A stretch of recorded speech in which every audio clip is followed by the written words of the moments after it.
This is Jarrod Horak, and it's Monday, October 28th, and in this video, I'm going to take a quick look at the Breeders' Cup Saturday post positions. Now, they drew post positions and announced morning line odds for all 14 2024 Breeders' Cup races on Monday, October 28th. And keep checking my YouTube channel for these Breeders' Cup 2024 videos, because I'm planning more Breeders' Cup videos later this week, so stay tuned for those. And my annual 2-day Breeders' Cup full cards are going to be available in a few days at the runawayhorse.com on my sales page. And you can pre-purchase those full cards now. You can get Breeders' Cup Friday, Breeders' Cup Saturday, both Breeders' Cup days, and all 4 Breeders' Cup week full cards at Del Mar. And I'm also covering the Del Mar fall meet, the entire meet, like I always do. So go over to the runawayhorse.com and click on the Buy Cards tab at the top of my homepage for more details. And I've been selling full cards since the late 1990s, including Breeders' Cup full cards, and I've had a lot of success over the years in the Breeders' Cup. My Breeders' Cup full cards include analysis of every horse, historical trends, wagering strategies for every race, and pick 4, pick 5, and pick 6 tickets. And if you're interested in the Today's Racing Digest annual Breeders' Cup product, that will be available later this week at todaysracingdigest.com. And if you get that product, you'll get past performances, analysis, workout analysis, jockey trainer stats, performance ratings, pace and speed ratings, and much more. So go over to todaysracingdigest.com for more details. And now it's time for Breeders' Cup Saturday post position quick thoughts. And we will start with the Breeders' Cup Filly and Mare Sprint. And I thought this was a good draw for Ways and Means for trainer Chad Brown. She's got good early pressing speed. She drew post 9 in this 7-furlong race. And Society, one of her main foes in this race for trainer Steve Asmussen, drew post 6. So they both drew okay, but Ways and Means might have the outside tactical advantage. Race 5, the Breeders' Cup Turf Sprint at 5 furlongs on turf. And your favorite there for Steve Asmussen is Cogburn. Post 9 for that one. I think that's okay for him. He should be up on the pace. No luck at the draw for Big Ev's overseas runner, post 11, and Bradsell, post 12. So they're stuck in the outside posts. Race 6, the Breeders' Cup Distaff. Thorpedo Anna, your 4 to 5 morning line favorite, she drew post 2. And I think that she can either go on with it from that post or save ground stalking the pace like she did in the Travers Stakes. Good draw for Raging Sea, the main competition for Thorpedo Anna, getting post 6 for trainer Chad Brown. Race 7, the Breeders' Cup Turf at 1.5 miles. The post position probably not quite as important in that race. But the big story in this race, Emily Upjohn chose this spot over the Breeders' Cup Filly and Mare Turf. Looks like a sign of confidence for trainer John Gosden, and Frankie Dettori will ride her, and she'll probably be competitive in this event. Race 8, the Breeders' Cup Classic, the big one, and we'll go through the whole field here and talk about some running styles for the horses. Forever Young from the inside post. Not a great draw, I don't think. He can end up, if he doesn't have an alert beginning, he could be in a little bit of trouble. He's 6-1 morning line. They don't want him to end up shuffling back. If he gets a good start, maybe he can save ground stalking the pace. Just don't love that draw for him. Now, Highland Falls, number 2 at 20-1.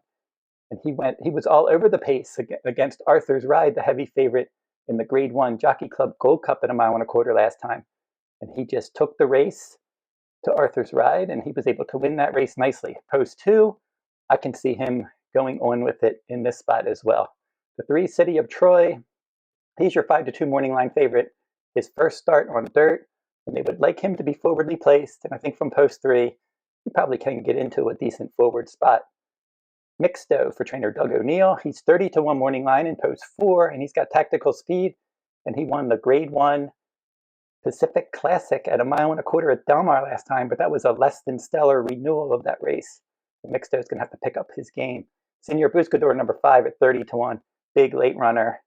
Derma Sotogake, number 6. He's 20-1 morning line, and he's got tactical speed. Decent draw for him. He was 2nd in the Classic last year. If he can rediscover that kind of form, he could end up working out a decent stalking trip in here. Ushba Tesoro, another one from Japan. He's number 7 at 12-1, and he does his best running in the late going. Pyrenees for trainer Cherie DeVoe, number 8 at 30-1. And for Pyrenees, he does at least have positional speed. And I think he can keep the leaders in his sights within hailing distance. Now, we mentioned that Fierceness at 3-1 morning line, he's number 9.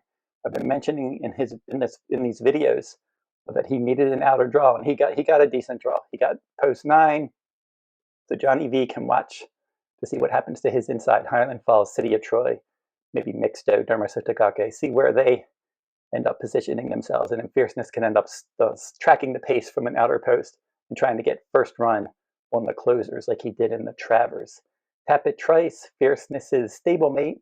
He's number 10 at 30 to 1. And he's one that's always liked to run outside of horses. So this is probably a good draw for him. Just not sure about the 1.25 mile distance against this kind of company. Number 11, Sierra Leone. He's 12 to 1 morning line. So if you like him, you're going to get a price on him this time because he's been the favorite. He's been hitting the board. He's going to need pace help and a clean trip from probably a bit off the pace under Flavien Prat. Arthur's Ride, number 12. He is 15 to 1 morning line, and he's one that can definitely impact the pace for trainer Bill Mott. He was really good in the Grade 1 Whitney, and then the Jockey Club Gold Cup last time, he was just as bad in that race. So he's trying to bounce back, but he is a Grade 1 winner, and he's won in 1.25 miles before, and he has good speed, so he should be up on the pace. Newgate, number 13 at 20 to 1. He's going to have to avoid getting hung out to dry from that post. He's got stalking speed, but others to his inside also have stalking speed, and he could be in for a wide trip. And then 14 next. He's 8 to 1 morning line. He's another one. He could end up getting hung out to dry from post 14. He likes to be forwardly placed, but he's typically in marathon races with slower paces. So we'll have to see what he can do from post 14 with a quicker pace at a shorter distance. And then you're also eligible is Rattle and Roll, number 15. He needs 1 scratch to get into the race. That's the field for the Breeders' Cup Classic. And stay tuned later this week. I'm going to go through the whole field and give out my top choice for the 2024 Breeders' Cup Classic. Race 9 is the Breeders' Cup Filly and Mare Turf, mile and 3/8 on turf. And I think that the morning line price is too low on number 4, War Like Goddess. She's 5 to 2 morning line. She's a contender in here, but there's some other horses that have a better price that are probably just as good, if not a bit better than her, including number 3, Cinderella's Dream at 4 to 1. And if that morning line holds up, that could be a bit interesting. Race 10, the Breeders' Cup Sprint. Number 3, Federal Judge might be the inside speed. And then you have number 8, Straight No Chaser. He likes to be all over the pace, and he will be to the outside of Federal Judge. And if those two hook up, it could set up for a horse from a bit off the pace. Number 11, race 11, the Breeders' Cup Mile. Tough post for Carl Spackler. He's out in post 12 for trainer Chad Brown. Definitely going to have to try to hustle out of there from that post. Now, a few horses drew well. Number 6, Notable Speech for trainer Charles Appleby. And number 7, Porta Fortuna. They drew well. And then number 9, Johannes. I thought he did fine at the draw as well. The Carl Spackler, difficult post, especially if the pace is going to be a little bit quick. And then race 12, the Breeders' Cup Dirt Mile, the final race on the Breeders' Cup Saturday.